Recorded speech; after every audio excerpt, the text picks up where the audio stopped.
బంజారా బంజారా అని గొప్పగా అంటున్నావు. ఎవరికి తెలుసా మీ బంజారా?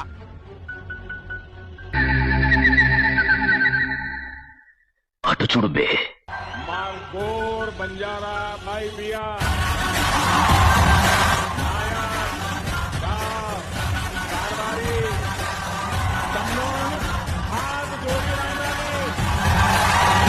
गोरमाटी जाडीन बापन राम राम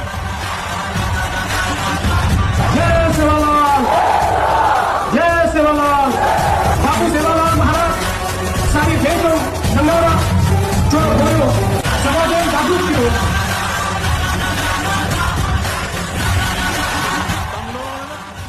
ఈ ప్రభుత్వమే లంబడోళ్ళది, ఈ ప్రభుత్వమే ఆదివాసీలది, ఈ ప్రభుత్వం ఉన్నదే లంబాడి సోదరులకు ఎస్టీ రిజర్వేషన్ ఇచ్చింది. ఇందిరమ్మ మీ ఊర్లో చదువుకున్న జైపాల్ రెడ్డి ఆనాడు కష్టపడి దేవరకొండ బడిలో చదువుకున్న జైపాల్ రెడ్డి లంబడోళ్లను ఎస్టీలో ఇలా చేర్పించింది. ఆడ ఈడ కొంతమంది కుట్రలు చేస్తుంది. ఎవరెన్ని కుట్రలు చేసినా గిరిజనుల మధ్యలో పంచాయతీ తెచ్చి అందరికి అంతుండే తగ్గితే ఈ ప్రభుత్వం ముందుకు తీసుకెళ్తారు తప్ప ఒకరికి అన్యాయం చేసి ఇంకొకరిని ఏదో చెయ్యాలన్న ఆలోచన ఈ రోజు మన ప్రభుత్వానికి లేదు. ఈ ప్రాంతంలో లంబాడి సోదరులు అత్యధికంగా ఉంటే దా పక్కనే మా వంశీకృష్ణ ఉన్నాడు. మీకు తెలుసు అచ్చంపేటలో మధ్యమడుగు హనుమాన్ల దగ్గరికి హనుమాన్ మీరు మాలేసుకున్నప్పుడు ఇక్కడ నుంచి మా గిరిజనుల సోదరులు చాలా మంది పోతారు. అందుకే ఒక మంచి ఆలోచనతోని పెద్ద ఎత్తున రాష్ట్రంలోని అతి పెద్దదైన సేవాలాల్ మహారాజు విగ్రహాన్ని మనం మధ్యమడుగులో పెట్టుకుందాం. ఎందుకంటే శ్రీశైలం పోవాలంటే